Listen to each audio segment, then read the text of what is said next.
அனைவருக்கும் வணக்கம். கர்நாடகாவிற்கு வர வேண்டாம் அப்படின்னு சொல்லிட்டு ஒரு போஸ்டர். என்னன்னு பார்த்தா, எங்கள் தளபதி கர்நாடகாவுக்கு போகிறாரு. ஐயா எம்ஜிஆர், புரட்சி தலைவர் எம்ஜிஆர் மாதிரி எங்கள் தலைவரும் போயிட்டு பேசி தண்ணியை வாங்கிட்டு வர போகிறாரு அப்படின்னு சொல்லிட்டு ஃபயர் விட்டுக்கிட்டு இருந்தாங்க. அதில் ஒருத்தன் கூட நம்ம தோஸ்து தான். எங்கள் எம்ஜிஆர் பார்த்தியானே, தங்கமே தளபதி தான். இனிமேல் எங்கள் தளபதியோட பேர் தங்கமே தளபதி. எம்ஜிஆர் எப்படி கூப்பிட்டாரோ அப்படி தான் கூப்பிட போகிறோம் அப்படின்னா, நீங்கள் எப்படி வேணால் உங்கள் தளபதியை கூப்பிட்டுங்கடா அப்படின்னேன். என்ன அப்படின்னா, எங்கள் தலைவர் போயிட்டு தண்ணி வாங்கிட்டு வர போகிறார். நான் ஒன்று கேட்குறேன். உச்சநீதிமன்றம் கொடுத்த தீர்ப்பு இருக்குல்ல, இதுக்கு முன்னாடி இதுக்குத்தான் கொஞ்சம் அரசியலை தெரிஞ்சுக்கிங்கயான்னு சொல்கிறது. என்ன அப்படின்னா, முன்னாடியே ஆண்ட அதிமுக தமிழ்நாட்டுக்கு இவ்வளோ தண்ணி வேணும், இந்தந்த பருவத்தில் இவ்வளோ தண்ணி வேணும் அப்படின்னு சொல்லி தீர்ப்பு ஒன்று வாங்கி வச்சிருக்குது. தீர்ப்பு இருக்குல்ல, நீ தீர்ப்பை வச்சுக்கிட்டு கோர்ட்டில் போயிட்டு சண்டை போடுவியா, இல்லை கர்நாடகா முதல்வர்கிட்ட போய் பேசுவியா? டூர் போறீங்கன்னா போங்க, போய் சுற்றி பார்த்துட்டு வாங்க. கொடகு, மைசூர் அப்படியே போய் சுற்றிட்டு 2 நாள் ரெஸ்ட் எடுக்கிறதுனா அப்படி போயிட்டு வாங்க. காவேரி தண்ணியை வாங்குறதுக்காக எதுக்கு நான் போகிறேன் சொல்லிட்டு இங்கேருந்து உடனே அந்த காவேரி ஆற்றுப்படுகை அப்படியே ரீல்ஸ் போடுறது, அங்கேருந்து அப்படியே ட்ரோன் ஷாட் எடுக்கிறது. காவேரியில் தண்ணி வரலன்னு எங்களுக்கு தெரியாதா? விவசாயி எங்களுக்கு தெரியாதா? ஆனால் தாவேக்காரங்க மாதிரி அவங்க கவர்மெண்ட்டுக்கு முட்டு கொடுக்கறதுக்கு உலகத்தில் ஆளே கிடையாது. என்ன முட்டு அப்பா, அதை எதுக்கு அந்த ட்ரோன் ஷாட்டு? காவேரியில் தண்ணி இல்லைன்னு எங்களுக்கு தெரியாதா? இப்போ நீங்கள் சொல்லி தான் தமிழ்நாட்டுக்கு தெரிஞ்சு போச்சு காவேரிக்கு தண்ணி இல்லை. தலைவர் போய் பேசுகிறாரு, தங்கமே தளபதின்னு சொல்லிட்டு. அவர் போயிட்டு அன்னைக்கு ஒரு கர்நாடக முதல்வர் வந்துட்டு கொஞ்சம் உடம்பு சரியில்லாமல் ஹாஸ்பிட்டலில் இருந்ததுனால எம்ஜிஆர் போயிட்டு ஒரு மினிஸ்டரை மீட் பண்ணி, எங்கள் வீட்டில் ஏன்ப்பா தண்ணி கொடுக்க மாட்டியான்னு கேட்ட உடனே அடித்து பிடிச்சிட்டு தண்ணி திறந்துட்டாங்கன்னு நினச்சிங்களா? திறந்து விட்டாங்க. அதே மாதிரி நம்ம தளபதியும் போய் பேசி சிவகுமார் வீட்டில் உட்காந்து சோறு சாப்பிட போகிறாரு, தண்ணி குடிக்காமல் வர போகிறாருன்னு நினச்சிங்களான்னு. அப்படியே எப்படி ஐயா எம்ஜிஆர் ஃபாலோ பண்ணதே நீங்களும் ஃபாலோ பண்ணணும்னு நினைக்கிறீங்க? எம்ஜிஆர் ஐயா ஃபாலோ பண்ணதையே நீங்கள் எதுக்கு ஃபாலோ பண்ணணும்னு நினைக்கிறீங்க? அப்போ உங்களுக்கு சொந்தமாக எதுவுமே யோசிக்க தெரியாதா?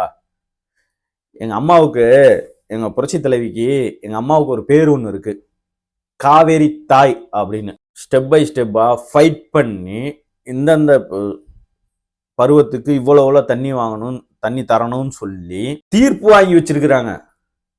கேஸ் இல்லை, தீர்ப்பு வாங்கி வச்சிருக்காங்க. தமிழ்நாட்டுக்கு வர வேண்டிய 170.25 டிஎம்சி தண்ணி வரல. இந்த ஜூன் ஜூலைக்கு, அதாவது இன்னைக்கு ஆகஸ்ட் 1, ஜூன் ஜூலைக்கு இன்ன வரைக்கும் வந்திருக்க வேண்டிய தண்ணி 40 டிஎம்சி. அதில் 3.44 டிஎம்சி தான் தண்ணி வந்திருக்கு. சரிங்களா? 3.44 டிஎம்சி தான் தண்ணி வந்திருக்கு. குறுவை சாகுபடிக்கு வர வேண்டிய 32 டிஎம்சி அதுவும் வரல. 28.17 டிஎம்சியே தண்ணி தரவே இல்லை கர்நாடகா. கோர்ட்டு தீர்ப்பு கொடுத்துருக்கு. கோர்ட்டுக்கு எடுத்துட்டு நீங்கள் தீர்ப்பு எடுத்துக்கிட்டு நேராக கோர்ட்டில் போயிட்டு ஃபைட் பண்ணுங்க. தண்ணி தர மாட்டேங்கிறாங்கன்னு கர்நாடகாவில் போய் பேசினாலும் இது ஆகிற கதையா? உங்கள் படம் ரிலீஸ் ஆனாலே அங்கே போட்டு பொழந்துக்கிட்டு இருக்காங்க. வைக்கிற கட் அவுட்லேருந்து எல்லாத்தையும் கிழிச்சு தூக்கி போட்டுருக்காங்க. லா அண்ட் ஆர்டர் இஷ்யூ வந்துருமா, அதனால் வர வேணான்னு சொன்னாங்களாம். எப்படி மிரட்டுறாங்க பார்த்தீங்களா? ஏன் நீங்கள் தான் காங்கிரஸோட கூட்டணியில் தான் சார் இருக்கீங்க. வேற கட்சா பிஜேபியா? இல்லை உங்களுக்கு அகைன்ஸ்டாக இருக்குது, நாங்கள் தண்ணி கேட்டால் தரமாட்டோம் அப்படின்னு சொல்கிறதுக்கு கூட்டணியில் இருக்கீங்க. எத்தனையோ வருஷத்துக்கு அப்புறம் ஃபயர் விட்டுக்கிட்டு இருந்தீங்களே, என்னது 56 வருஷமா 46 வருஷத்துக்கு அப்புறமும் காங்கிரஸுக்கு மினிஸ்டர் பதவி கிடச்சிருக்குன்னு இது விட்டுக்கிட்டு இருந்தீங்க, ஃபயர் விட்டுக்கிட்டு இருந்தீங்களே. என்னாச்சு உங்கள் ஃபயரு? கேட்டால் என்ன அன்பு தம்பியோ அன்பு சகோதரனோலாம் சொன்னீங்களே ராகுல் காந்தியா, என்னாச்சு சார்? உங்கள் கூட்டணியில் இருக்கீங்க. 2 ஃபோன் கால் பண்ணி பேசி தீர்க்க வேண்டிய விஷயம். இவங்க நினச்சிட்டு இருந்தாங்க இந்த பாலத்தில் ஏறி ஒரு இது ஒன்று போட்டுக்கிட்டு இருந்தாரு, என்னது ரீல்ஸ் ஒன்று அப்படியே வச்சுக்கிட்டு இன்னும் ஒரு வருஷத்துக்குள்ள எல்லாத்தையும் சிங்கப்பூரா மாற்றிடணும். இந்த பாலத்துக்கு இருக்கிற ஹைட்டுக்கு இன்னும் ஒரு வருஷத்தில் இங்கே இருக்கிற பில்டிங் எல்லாம் ஏறிடணும். கிராஃபிக்ஸில் கூட ஏறாது சார் அப்படிங்கிற மாதிரி பார்த்து ஒரு 4 ஷாட்டு, 4 ட்ரோனு, 4 இந்த பக்கம் ஒரு கேமரா, இந்த ஒரு பக்கம் கேமரா, எல்லாம் அடிச்சாச்சு, நவுத்தியாச்சு, வேலை முடிஞ்சு. அதே மாதிரி எங்கள் தலைவர் கர்நாடகாவுக்கு போகிறாரு. பாரு கர்நாடகாவே கொந்தளிச்சிருச்சு அப்படின்னு ரீல்ஸ் போடுறதுக்காக இவங்க பண்ண பிளான். இவங்க யாரு, இந்த டிவிகேக்காரங்க யாருங்கிறத நான் 5 வருஷத்துக்குள்ள நம்ம தெள்ள தெளிவாக சொல்ல போகிறோம் இந்த டிவிகே இந்த குரூப்ஸ்லாம் யாருன்னு. டிவிகேவோட ஒரு மாவட்ட செயலாளர் பேரு விஜய் மோகன். எனக்கு என்ன சிரிப்புனா, பேர் வைக்கிறவன் எல்லாம் விஜய் மோகன், கில்லி ரவி, என்னது வேட்டைக்காரன் சதீஷ் அப்படின்னு சொல்லிட்டு இவர் நடிச்ச படம் இல்லை இவர் பேரையே சேர்த்து வச்சுக்கிட்டு தான் அத்தனை அயோக்கியத்தனத்தை பண்றான். இவ்வளோ அயோக்கியத்தனத்தை பண்றவனும் முன்னாடி விஜய் அப்படின்னு ஒரு பேரை ஒன்று சேர்த்துக்கிறாங்க. மாவட்ட செயலாளர் வந்துட்டு நான் தான் மாவட்ட செயலாளர், நான் போஸ்டிங் போட்டு தரேன் அப்படின்னு சொல்லிட்டு இருக்கிற பொண்ணுங்கட்ட எல்லாத்தையுமே செக் சாட் பண்ணுறாரு. என்னை இது பண்ணிடு, எனக்கு எங்கள் வீட்டிலேயே குடியிருக்கிறதுக்கு வீட்டை காலி பண்ண சொல்லிட்டாங்க, என் குழந்தைங்க படிக்குது, நான் 10 நாள் தான் இருக்குது, எக்ஸாம் இருக்குது அப்படின்னு சொல்லிட்டு அந்த பொண்ணு கம்ப்ளைண்ட் பண்ணி எஃப்ஐஆரும் போட்டாச்சு. எஃப்ஐஆர் போட்டு இன்ன வரைக்கும் அந்த பொண்ணுக்கு எந்த நடவடிக்கையும் இல்லை. அது இல்லாமல் மிரட்டல் வேற, காலையில் நைட்டு மத்தியானம்னு சொல்லிட்டு பயங்கரமாக மிரட்டல். அப்போ உங்கள் தளபதி என்ன வந்துட்டு உங்கள் தளபதி வந்துட்டு இப்போ என்ன இது பண்ணி வச்சிருக்கிறாரா? ஒரு இரும்பு திரை கேட்டு போட்டு ஒன்று மூடி வச்சிருக்காரா? இல்லை ரீல்ஸ்லயே நம்ம ஆட்சி நடத்துகிறோமே, ரீல்ஸ் ஆட்சி தான் நல்லா போகுது, நாட்டில் என்ன நடந்தான்னு இருக்காரா? ரீல்ஸ் ஆட்சி சூப்பராக போயிட்டு இருக்கு, அதில் எந்த இதுவுமே இல்லை. தமிழ்நாட்டில் இப்பேற்பட்ட முதல்வர், ஏன்னா தமிழ்நாட்டுக்கே இப்போ தான் முதல்ல ஒரு முதல்வர் வந்திருக்கிறாரு. தமிழ்நாடு அவ்வளோ சூப்பராக இருக்கு அப்படின்னு சொல்லிட்டு நடந்துகிட்டு இருக்கு. நேற்று ஒரு பாட்டி கிள்ளிக்குடி அந்த ஊர்லேருந்து ஒரு பாட்டி ஒரே ஒரு சின்ன ஒரு பேட்டி ஒன்று கொடுத்துச்சு. நாங்களா 2500 வேணும்னு கேட்டோம், நீ தான் தேர்தல் வாக்குறுதியில் கொடுத்த. விவசாய கடன் என்னது 3 ஏக்கருக்குள்ளே வச்சுருந்தா முழுமையான தள்ளுபடி அப்படின்னு சொல்லியிருந்தேன் அப்படின்னு சொல்லிட்டு அந்த பாட்டி கிளின்னு கிழிச்சுது. என்ன பாட்டி அப்படின்னா, உரம் 2500, உர விலை ஏறிடுச்சு. ஏன்னா அந்த போர் நடந்ததுனால எங்கே இருந்துமே உரம் இல்லை. ஆனால் சோளத்தை போய் நான் விற்றா ஒரு மூட்டை 1700 தான் போகுது. சோளம் 1700 போகுது, ஆனால் உரம் 2500. இப்போ இதுக்கு என்ன பண்ணலாம் அப்படின்னு சொல்லி அந்த பாட்டி கேட்குறாங்க. நாங்கள் இந்த வாக்குறுதியெல்லாம் நாங்கள் கேட்டோமா? அவங்க சொல்றது என்ன? அவங்க ஒரு வார்த்தை சொன்னாங்க, இதே புரட்சி தமிழர் எடப்பாடியார் ஆட்சிக்கு வந்திருந்தால் இந்நேரம் கடனை தள்ளுபடி பண்ணியிருப்பாங்க, இந்நேரம் அவங்க சொன்ன 10,000 போட்டிருப்பாங்க அப்படின்னு சொல்றாங்க. அது இல்லாமல் கரண்ட் பில்லை வேற இந்த ரேட்டு ஏற்றி வச்சிருக்கிறாங்க. 200 யூனிட் ஃப்ரீன்னு சொன்னாங்க, கரண்ட் பில்லு இவ்வளோ ஏறி இருக்கு, நாங்கள் வாழ்றதா சாவறதான்னு அந்த பாட்டி கேட்குது.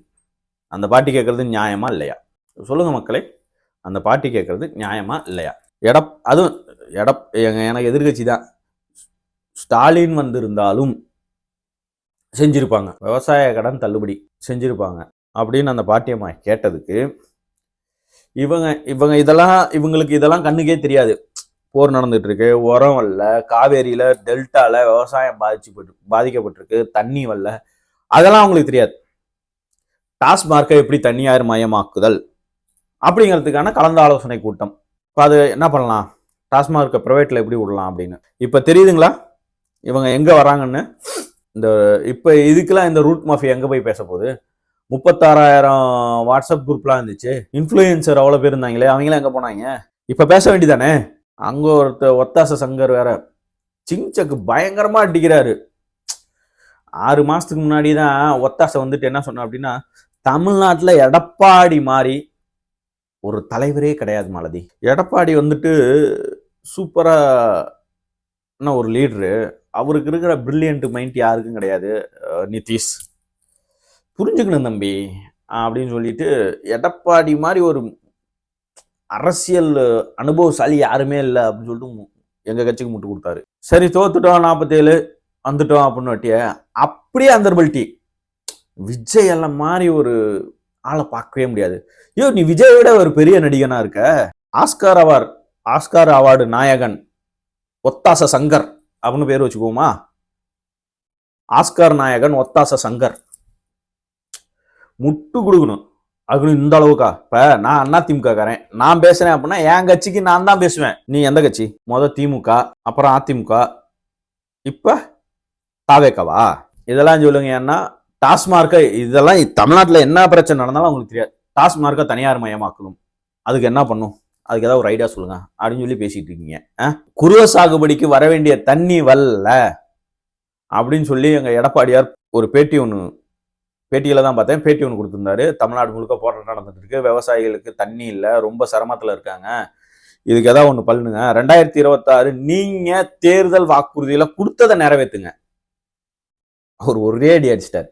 தேர்தல் வாக்குறுதியில கொடுத்ததை நிறைவேற்றுங்க. ஏன்னா டெல்டால ரொம்ப கஷ்டத்துல இருக்கிறோம், காவிரியில தண்ணியும் இல்லை, உர விலை ஏறி போச்சு. நீங்க தள்ளுபடி பண்றேன்னு சொன்னதையும் தள்ளுபடி பண்ணல. என்ன பண்ணலாம்? தமிழ்நாடு மக்களே, இவங்க ரியலா ஆட்சி நடத்த வரல, ரீல்ஸ் ஆட்சி நடத்த வந்திருக்கிறாங்க. நன்றி.